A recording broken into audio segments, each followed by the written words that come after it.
আল্লাহ বলেছেন ফাইন্না মাল উসরি ইউসরা, কষ্টের পরেই আছে সুখ। কষ্টের পরেই আছে সুখ। আমাদের জীবনে সুখ বেশি, কষ্ট কম। কয়দিন না খেয়েছিলাম, কয়দিন বিপদে পড়ছি, কয়দিন ডাকাইতে ধরছে, এক মাসের মধ্যে অসুস্থ থাকি কয়দিন আর সুস্থ থাকি কয়দিন, এটা হিসাব করে না। অসুস্থ যে ছিল খালি এটা খেয়াল রাখে, আছে না নাই?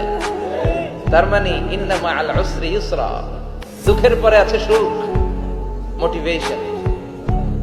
প্রাণটা আবার উদ্বেলিত হয়ে ওঠে, তাই তো আসলে তো দুঃখের পরে সুখ। এজন্য কষ্ট যখন পাবেন, অসুস্থ যখন হবেন, ওইখানেও আনন্দ করবেন, কারণ সামনে আরাম আসতেছে। সুবহানাল্লাহ পড়েন।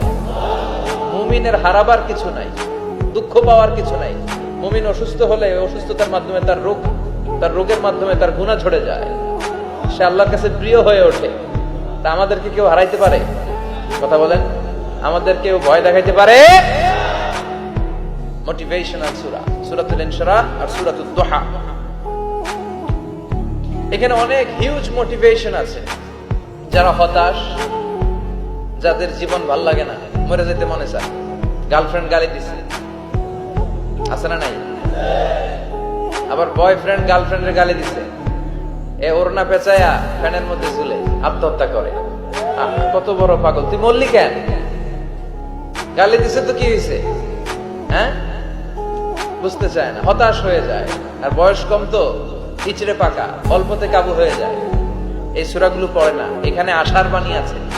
আজকে আমি জানি কথা শোনাবো আপনাদেরকে, শুরুতে আগে সংক্ষেপে বলে দিই। এই সূরার মূল কথা হচ্ছে, মানে সেন্ট্রাল থিম বা সাবজেক্ট ম্যাটার সূরাতুদ দুহার কেন্দ্রীয় আলোচ্য বিষয় হচ্ছে নিরাশ হবেন না, হতাশ হবেন না, হাল ছাড়বেন না, ভরসা